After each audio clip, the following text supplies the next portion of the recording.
이어서 춘혜당 대표 속기선언으로 더불어민주당 제57차 최고회의를 석회하겠습니다. 네, 회의를 석회합니다.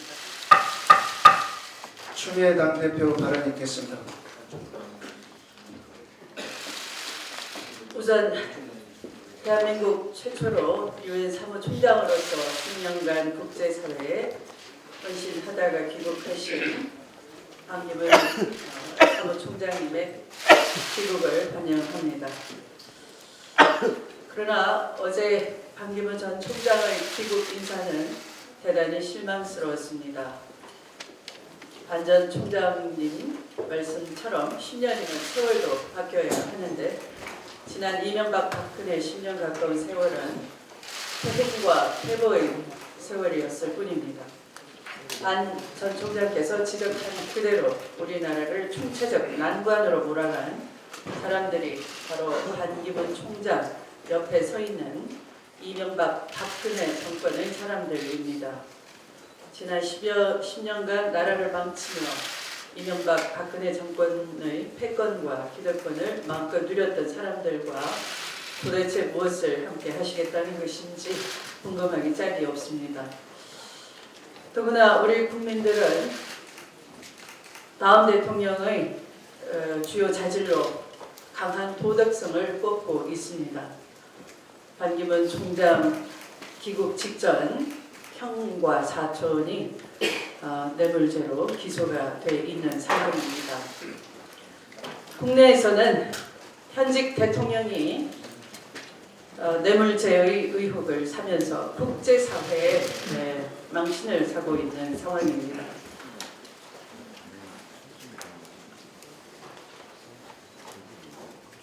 그런데 친인척 관리를 제대로 하지 못한 반기문 총장이 국내에 귀국해서 대통령 후보로 뛰실 것처럼 하고 있는 상황에 대해서 국제사회가 궁금해하지 않을 수 없을 것입니다. 현 대통령도 국제사회에 나라 망신을 시키고 다음 대통령도 도덕성에 의문이 있는 사람이 또 후보로 거론된다면 대한민국은 도대체 어떤 나라냐 할 것 같습니다. 유엔 사무총장으로서 나라의 격을 높인 만큼만 해주시기 바랍니다. 특검 수사로 이재용 부회장과 박근혜 대통령 사이에 검은 뒷글의 실체가 점차 드러나고 있는 상황이 됐습니다. 심지어 이 부회장은 청문회장에서 위전까지 한 혐의도 받고 있습니다. 세계적 기업 삼성이 부패한 권력과 뒷거래를 하고 결국 피의자로 소환되는 장면을 본 국민은 그 어느 때보다 강력하게 부패 척결과 철저한 진상규명을 요구하고 있습니다. 특검은 성역 없는 수사로 국민의 요구에 화답해야 할 것입니다. 박근혜 정부 들어서서 실업자 100만 명 시대가 돌파했습니다. 박근혜 정부는 애초 고용률 70%를 달성하겠다라고 약속했고 국정과제로 내세우면서 출범했습니다만 4년 연속 한 번도 목표를 달성한 적이 없습니다. 거꾸로 실업자는 100만 명이 넘어섰고 청년 실업률은 역대 최고치인 9.8%, 체감 실업률은 무려 22%가 되고 있습니다. 그런데도 여전히 정부 당국은 안일한 대처로 일관하고 있습니다. 민주당은 양질의 일자리 확보가 최고의 복지라는 신념으로 청년 실업과 일자리 대책 등 민생 경제 활력을 불어넣기 위해 최선을 다하겠습니다. 우선 국가와 지자체의 1만 명 일자리 확보 예산을 확보했고 어제는 개혁 입법으로 더 많은 일자리를 만들고 고용 불안을 줄이는 데 전력하겠습니다. 말씀을 마치겠습니다. 예, 수고하셨습니다. 이어서 우상원 원내대표 발언 있겠습니다.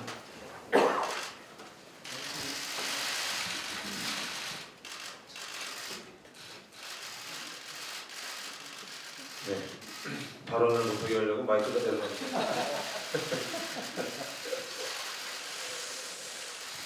네, 대표님께서도 말씀하셨습니다만 어제 반기문 유엔 사무총장의 대비전은 실패했다 이렇게 판단이 듭니다. 특별한 비전도 새로운 내용이 없는 그런 메시지로 일관했다 이렇게 생각합니다. 정치 교체를 말씀하셨는데 이분은 정치 교체보다 옆에 서 계신 분들부터 교체를 해야 될 것 같습니다. 극우 면면으로 정권을 잡겠다고 한다면 택도 없는 소리다 이런 이야기가 많습니다. 김관진 안보실장이 미국을 방문해서 큰 외교적 실수를 했습니다. 중국이 반대해도 사드를 관철하겠다 이런 말을 했습니다. 사드를 배치하겠다는 정책적 소신을 이야기할 수는 있으나 굳이 중국이 반대해도 한다는 식의 중국을 자극하는 발언을 한 나라의 안보실장이 해야 할 필요가 있는가? 정말로 외교적 이 무례함을 보여주었다 이렇게 생각합니다. 한마디 한마디 조심해야 할 안보실장이 주변국과 갈등을 부추길 수 있는 이런 감정을 상하게 하는 말을 공개적으로 했다는 점에서 큰 실수를 했다 이렇게 생각하고 이 문제에 대해서 저는 바로 잡아야 된다고 생각합니다. 사드 관련해서는 다음 정권으로 넘기라고 하는 것이 보편적인 국민들의 여론이라고 생각을 합니다. 이 문제에 대해서 탄핵 국면에서 안보실장이 나서서 이런저런 이야기를 하고 다닐 문제는 아니다. 정말 다시 한번 지적하고자 합니다. 특검이 지금 굉장히 수사를 잘하고 있습니다. 한 가지를 더 주문하고자 합니다. 국민들은 방송 등 언론계가 최순실과 관련되어 있는 이런 상황에 대해서도 매우 우려한 바 있습니다. 최근에 MBC 안강환 사장이 최순실의 남편인 정윤회와 접촉했다는 설이 지적으로 보도된 바 있고요. 제가 YTN 관련된 최순실 관련설에 대해서도 말씀드린 바가 있습니다. 이 문제를 국정조사 특위에서 다루려고 했는데 안강환 새누리당의 반대로 국정특위에서 다루지 못했습니다. 특검에서 수사해 주시기 바랍니다. 언론이 바로 서지 못하고 정권에 장악되어 있었던 이런 상황들이 이 나라 민주주의를 얼마나 후퇴시켰습니까? 특히 정윤회 최순실과 접촉해서 그 부역자 노릇을 한 언론계의 간부들은 반드시 밝혀져야 한다고 생각합니다. 이 점에 대해서 특검이 수사해 줄 것을 정식으로 요청합니다. 이상입니다. 예, 수고하셨습니다. 이어서 송현석 최고위원의 발언 있겠습니다.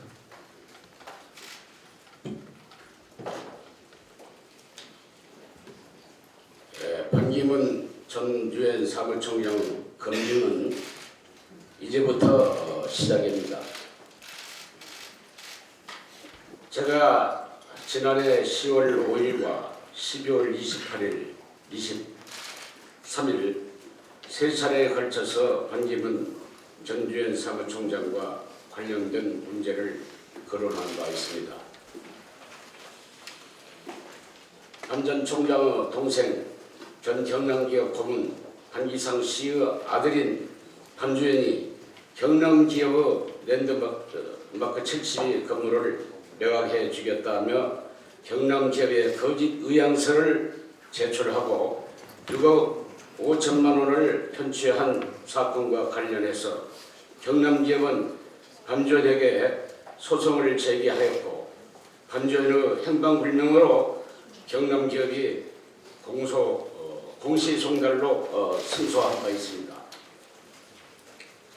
또한 뉴욕 연방경찰은 현지 시간으로 2017년 1월 10일 오전 10시 랜드마크 72 매각 과정 중 중동관리의 중간책에게 50만 달러의 뇌물을 건넨 혐의로 반기문 전 총장의 동생 한기상과 반 전 총장의 조카이자 한기상 씨의 아들인 한주연을 기소하였습니다.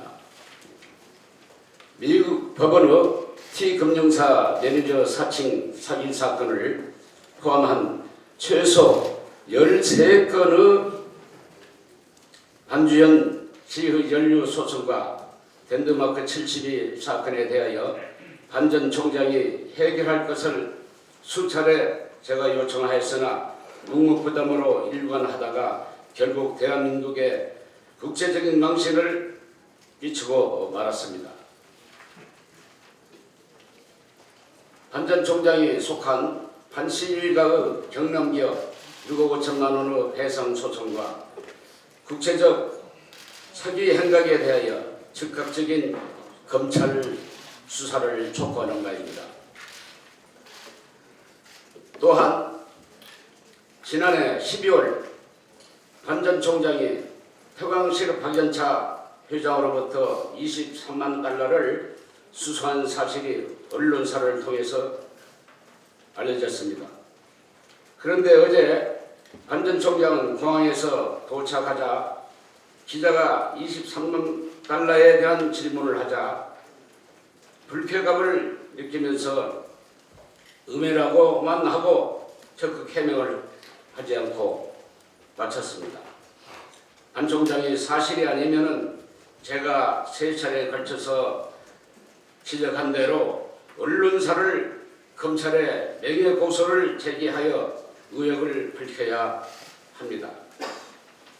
그러나 아직도 언론사를 명예훼손 고소를 제기하지 못한 것은 반 전 총장이 금품을 받았기 때문이 아닙니까? 반 전 총장이 이 문제를 국민 앞에 깨끗이 밝히지 못하면 국민의 지지를 받을 대통령 후보의 자격이 없는 것입니다. 1946년 1월 24일 제1차 유엔 총회 결의안에 따르면 회원국은 사무총장의 퇴임 직후 사무총장 재임 시의 비밀 정보로 다른 회원국이 당황할 수 있는 어떠한 정부 직위도 제한해서는 안 된다며 퇴임하는 사무총장도 제안을 받아들이는 것을 금해야 한다고 규정되어 있습니다.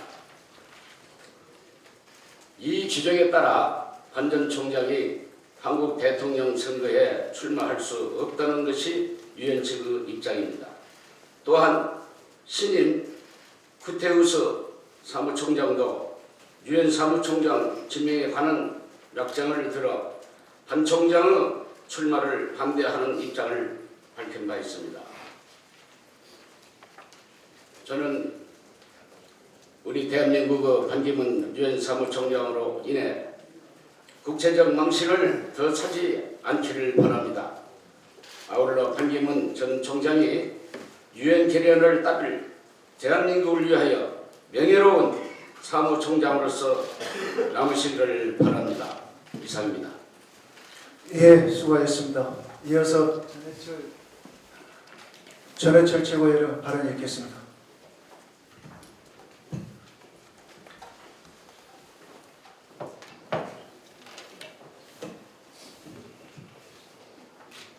박근혜 대통령 대리인단이 10일 헌법재판소에 제출한 세월호 7시간 답변서에서 노무현 전 대통령도 김선일 씨 납치 사건 당시 관저에 머물며 전화와 서면으로 보고를 받았다라고 주장을 했습니다. 대통령이 출근하지 않고 관저에서 서면 보고만 받았다는 탄핵 사유를 반박하고 세월호 참사 당일 관저에 머물렀다는 것을 정당화하려는 의도라고 보이지만 정말 적절하지 않습니다.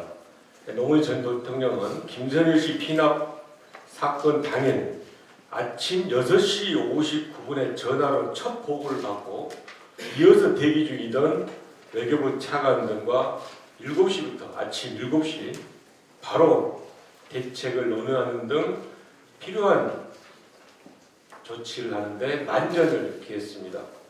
박근혜 대통령 측이 관저 보고가 정당하다는 주장을 하기 위해 노무현 전 대통령을 비교 대상으로 삼은 것은 사실관계가 맞지 않을 뿐만 아니고 오히려 박 대통령과 청와대 비서진의 세월호 사태 대처가 얼마나 무책임하고 부실했는지 자인하는 꼴이 되었습니다. 박근혜 대통령은 탄핵 소추안 가기 이후 현재까지도 자신이 무엇을 잘못했는지 또 왜 국민이 분노하고 있는지 파악조차 못하고 있는 것 같습니다. 전직 대통령까지 끌어들여 이치에 맞지 않는 자기 변명과 물타기로 일관하며 상황을 모면하면 할수록 오히려 탄핵의 명분만 두텁게 쌓아가게 될 것입니다.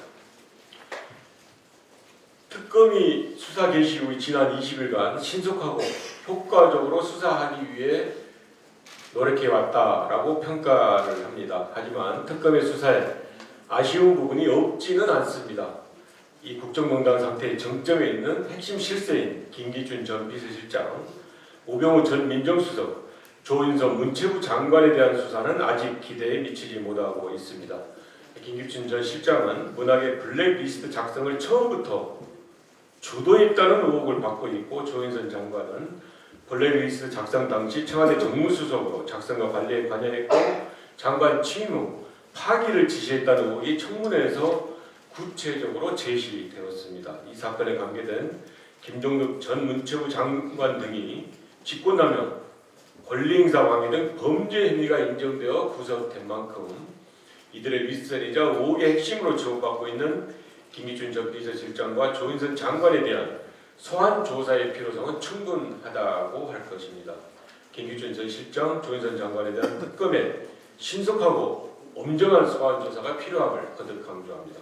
우병우 민정수석 역시 국정농단의 주범이거나 민정수석으로서 직무를 유기한 혐의가 있습니다. 최근에는 경찰 고위 인사에 개입했다는 구체적인 의혹도 제기되었습니다. 특검이 이들에 대한 수사를 계획하고 있다라고 밝힌 것은 다행이지만 좀 더 분명하고 엄정한 수사를 할 것을 요구합니다. 박기문 전 유엔 사무총장이 어제 귀국 기획회견을 통해 사실상 대선 출마를 선언했습니다. 그런데 국민 대통합과 정치 교체를 내세웠지만 이를 이루기 위해 어떤 비전과 구상을 갖고 있는지 국민들은 전혀 듣지 못했습니다.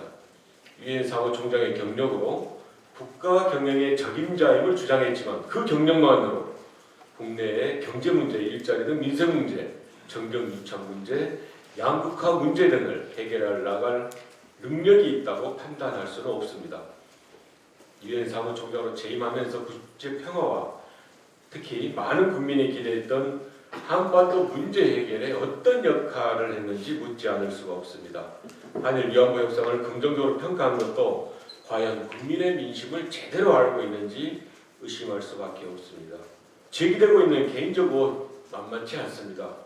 귀국 직전에 친동생 부자의 국제적 뇌물 스캔들이 터져 미국 검찰이 수사에 나섰고 박연차 전 태광실업 회장으로부터의 뇌물수수 의혹 역시 밝혀지지 않고 있습니다. 이런 의혹에 대해서는 별명처럼 어물쩍 넘어가서는 안 된다고 생각합니다. 과연 반 전 총장이 살아온 삶이 우리 국민이 차기 지도자에게 바라는 자격과 능력을 충족하는지 남은 기간 충분히 숙고해 봐야 할 것입니다. 이상입니다.